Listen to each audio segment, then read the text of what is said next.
Hey, it's Eddie from Priority. Today we're going to be assembling your new Priority 8. Let's get to it. Before we get started, it's important to know that we always recommend that your bicycle be professionally assembled. Or if you choose to follow this video and do home assembly, we recommend that a professional bicycle mechanic safety check your bicycle before riding. Now let's get started. To get started, grab a Phillips head screwdriver and some scissors. Let's open that box.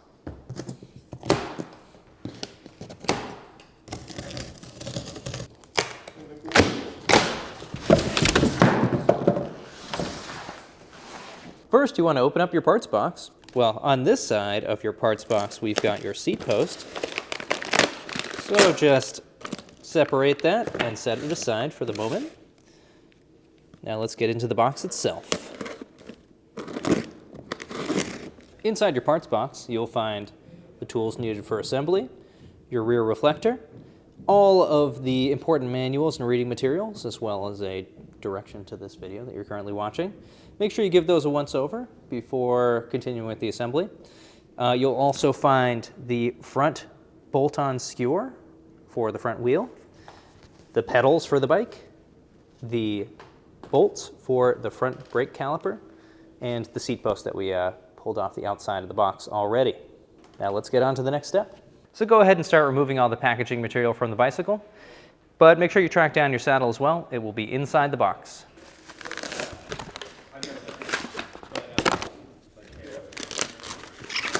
Now we're ready to tackle the front end. Go ahead and have your 4 and 5 millimeter Allen keys at the ready for this step. So the bike ships with the fork backwards and the front brake caliper removed. So I'm just gonna take the handlebars, move them a little out of the way so that I can rotate this fork 180 degrees counterclockwise from my vantage point above the bike so that the brake caliper is here on the left or the non-drive side of the bike.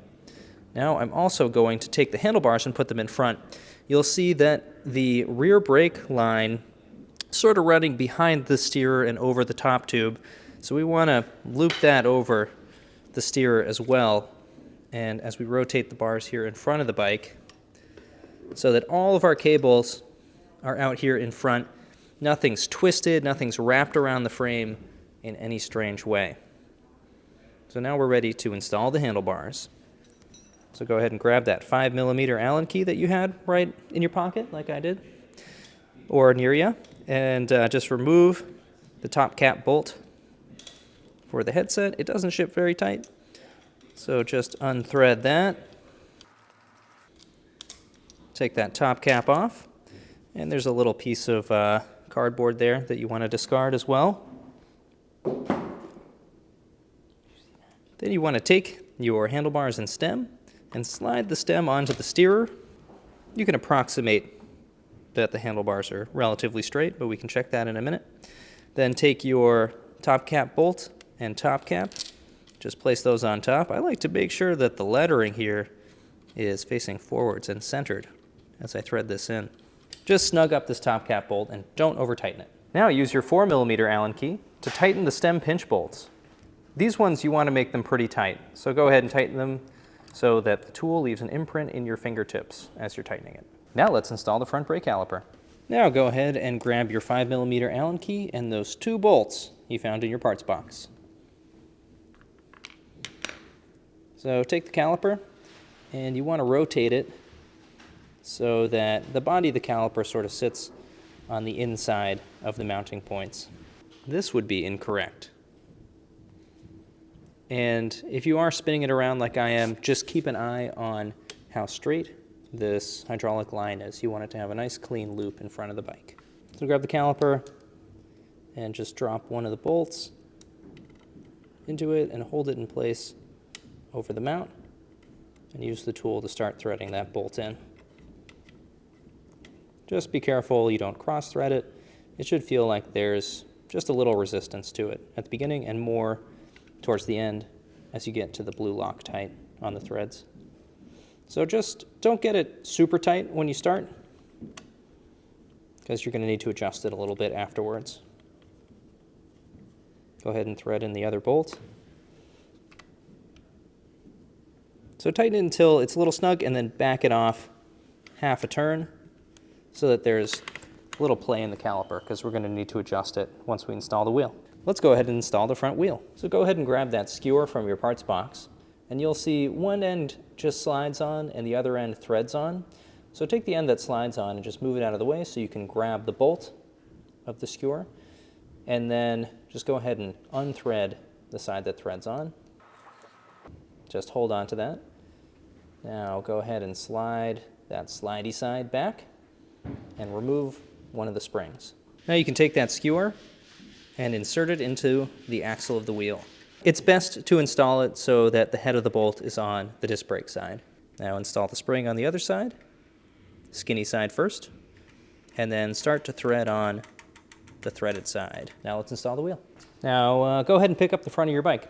If you haven't already removed the front fork spacer, pop that out, and the brake pad separator, pop that out as well. Now take your wheel, make sure the disc brake rotor is on the left side or the same side as your caliper, and then keep an eye on that rotor and make sure that it goes right in between the brake pads in that caliper.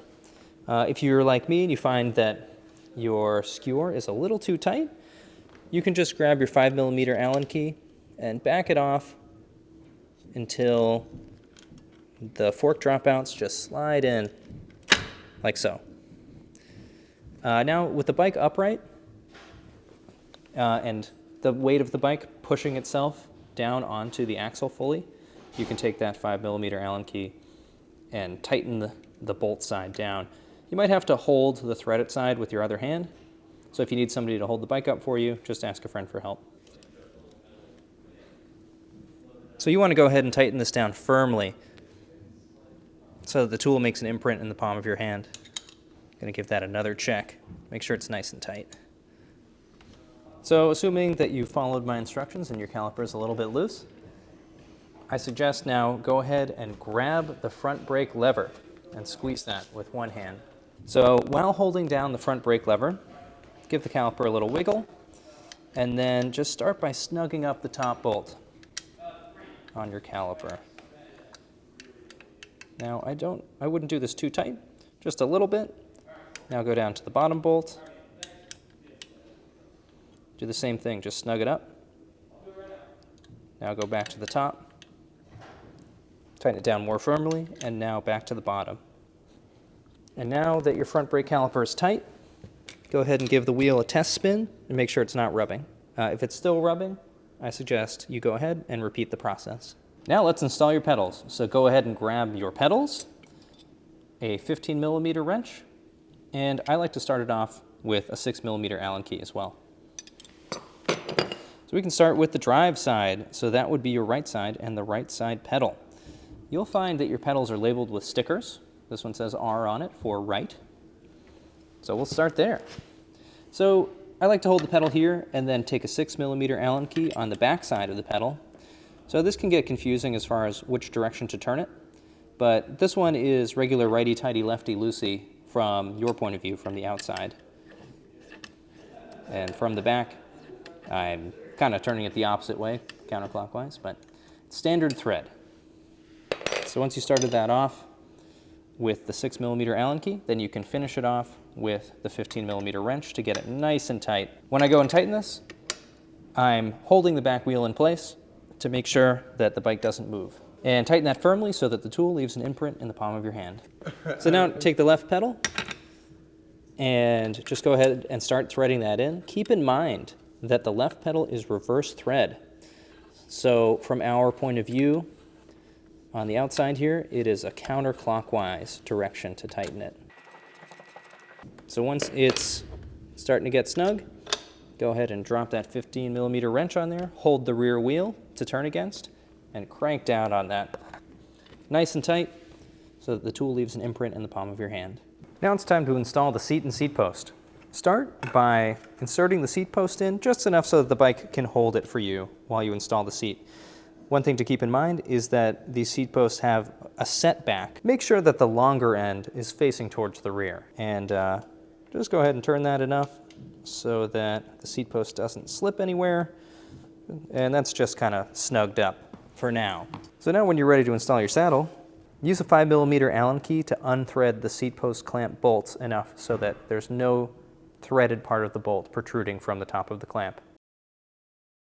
So now just lift the clamp up so you can fit one rail of the saddle in, and then come across and just fit it in between the top and the bottom of the clamp, like that. Now we can go back and start tightening down the clamp. With a 2-bolt clamp like this, you can get a lot of angle adjustment with the saddle. So I suggest just starting with the front bolt and getting the saddle basically level using that. And then once you're happy with the angle, go ahead and tighten the rear. With a 2-bolt clamp like this, the rear bolt angles the saddle backwards and the front bolt angles the saddle forwards. So you kind of have to go back and forth between the 2 bolts to get it exactly level. For the Volt saddle, I prefer so that this section of the saddle is basically level to the ground. And once you're happy with the level, just go ahead and give those clamp bolts one more good tighten to make sure they're nice and tight. So now that the saddle's installed, you can approximate your saddle height by putting it at just about hip height. And when you have it set like that, make sure that the saddle is pointing straight, and then go ahead and snug up that seat post clamp. Now let's tighten down your reflectors. Your front reflector came loosely installed on the handlebars, so go ahead and grab your Phillips head screwdriver, angle the reflector forwards, and tighten it down. Your rear reflector came in your parts box in its own little bag, so just grab that, make sure you have the bolt that's in the bag as well. Snap it over the seat post. I like to install it up here near the seat, and then just use your Phillips head screwdriver to tighten the bolt down to hold the reflector in place. Now that you've completed the basic assembly on your bike, go through and make sure that every bolt you touched and every bolt you didn't is nice and tight. But before you take the bike for its first ride, we suggest getting the bike professionally checked by a mechanic. If you have any more questions about this bike, please reach out. Our customer service team is available to help you anytime, and the contact information is on your screen.